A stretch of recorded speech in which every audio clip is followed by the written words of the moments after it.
দ্বিতীয় দিনের সকালবেলা বেরিয়ে পড়লাম সোনাঝুরি রিসর্টের আশেপাশে। শুকনো পাতা বিছানো পথে হেঁটে বেড়াতে দারুণ লাগে। চোখে পড়ল একটা পলাশ গাছ। এই হচ্ছে একটা পলাশ গাছ, আর এই পলাশ গাছের এইগুলো হচ্ছে ফল। অলরেডি ফল চলে এসছে, এখান থেকে বীজ পড়বে, তৈরি হবে আরও পলাশ। এখন ফুলের মরশুম শেষ, মার্চ মাসের শেষে ফুল ঝরে ঝরে পড়ে আছে নিচে।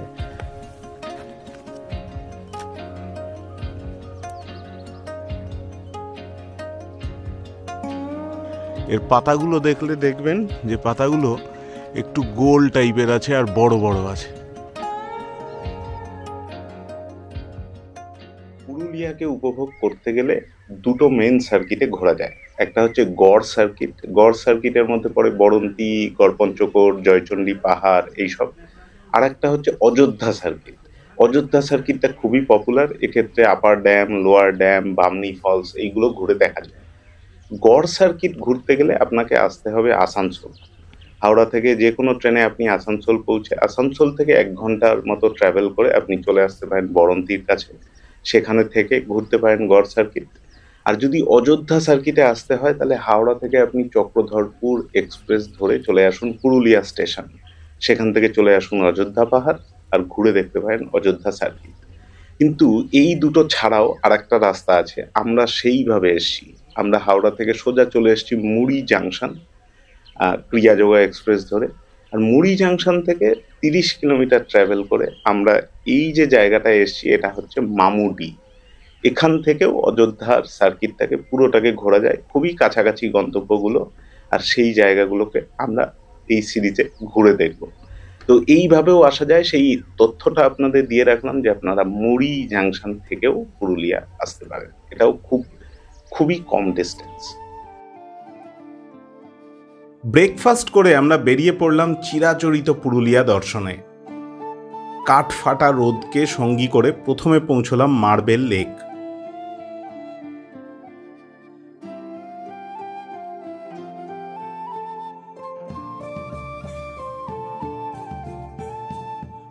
অনেকে মনে করেন এই লেক প্রাকৃতিকভাবে তৈরি। লেকের আশেপাশের পাথরের টেক্সচার দেখে মনে হয় একসময় পাথর ব্লাস্ট করা হতো, মূলত খনির কাজের জন্যে।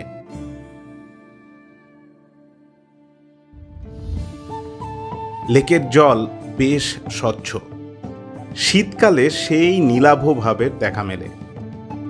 এই সময় জলের রং সবজে। এখান থেকে আমরা চললাম চড়িদা গ্রাম। রোদের তাপকে অগ্রাহ্য না করতে পেরে বাদ দিতে হলো বামনি ও তুর্গা ফলস দর্শন।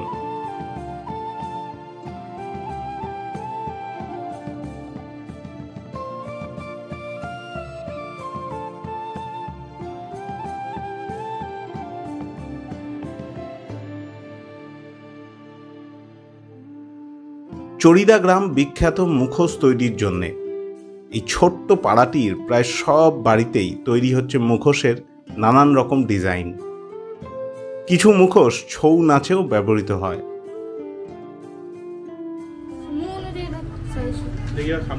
এটা কি যে কোনো মুখ অনুযায়ী এরকম হয়ে যাবে?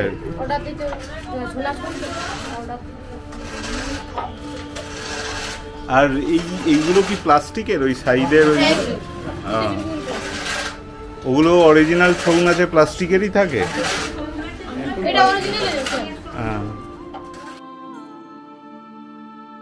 এই গ্রামে একটি ছোট্ট মিউজিয়াম আছে। সেখানে ঢুকতেই জানা গেল ছৌ নাচের ইতিহাস, মুখোশ তৈরির উপাদানগুলোর কথা।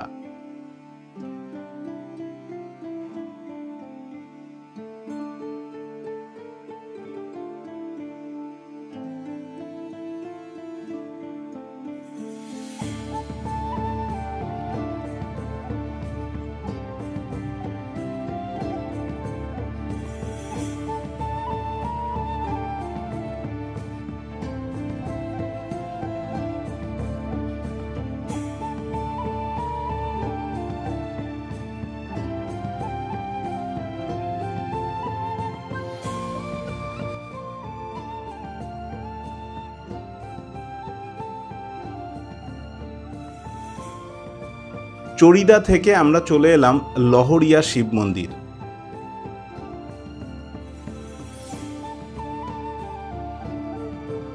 লহরিয়া ড্যামের ঠিক পাশে অবস্থিত এই মন্দিরে ভক্তদের ভিড় লেগেই থাকে প্রতিনিয়ত।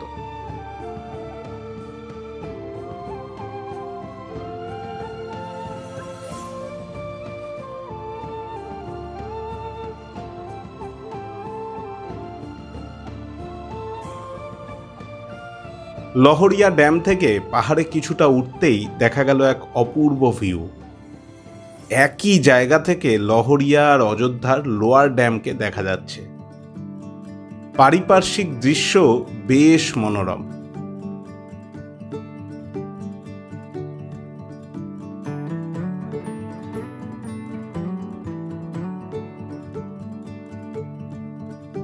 লোয়ার ড্যাম থেকে আরো উপরে উঠলে দেখা মেলে আপার ড্যামের।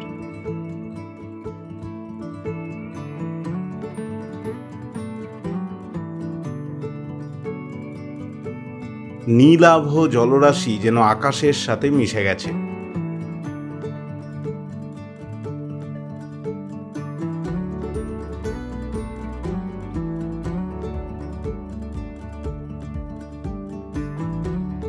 ড্যামের বুকে ভাসছে সোলার সেল, তৈরি হচ্ছে বিদ্যুৎ।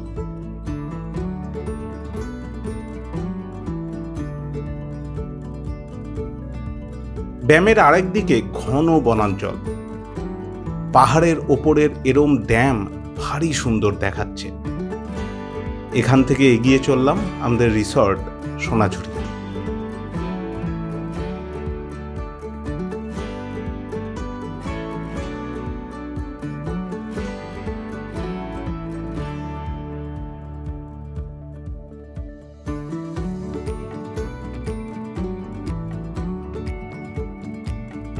আমাদের ভ্রমণের দ্বিতীয় দিনে বিকেল বেলায় মাছকান্দা ফলস দেখতে গেলাম।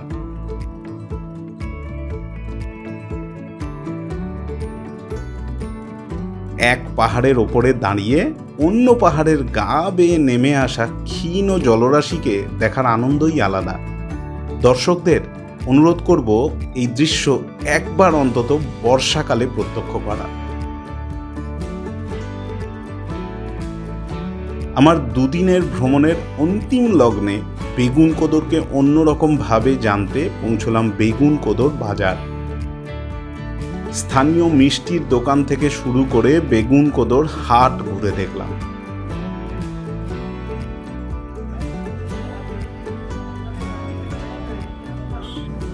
হাটের মাঝখানে রয়েছে এক সুপ্রাচীন রাস মন্দির। রাস মন্দিরকে ঘিরে বসেছে গ্রাম্য হাট।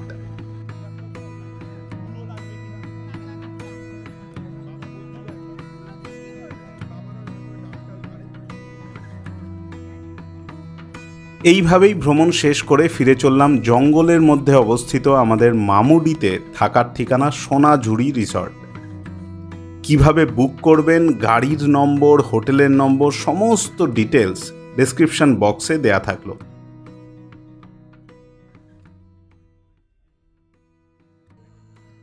আমাদের পুরুলিয়া ভ্রমণ আপাতত শেষ। এই দুদিনের জন্যই আমরা এসেছিলাম। আগামীকাল খুব সকালবেলা আমরা রিসর্ট ছেড়ে বেরিয়ে যাব। আমাদের মুড়ি জাংশন থেকে ট্রেন রয়েছে, ফিরতে হবে বাড়ি। প্রথম এপিসোডে আমরা পুরুলিয়ার কিছু স্বল্প চেনা গন্তব্যকে তুলে ধরেছি। দ্বিতীয় এপিসোডে আমরা পুরুলিয়ার কিছু ছকে বাঁধা গন্তব্যকে তুলে ধরেছি। আপনাদের এই ভিডিওটি কেমন লাগলো সেটা আমাকে কমেন্টে জানাতে ভুলবেন না। যদি ভালো লেগে থাকে তাহলে অবশ্যই লাইক করবেন, শেয়ার করবেন, আর পারিবারিক ভ্রমণের স্বাদ পেতে চ্যানেলটিকে সাবস্ক্রাইব করতে ভুলবেন না। ভালো থাকবেন, নমস্কার।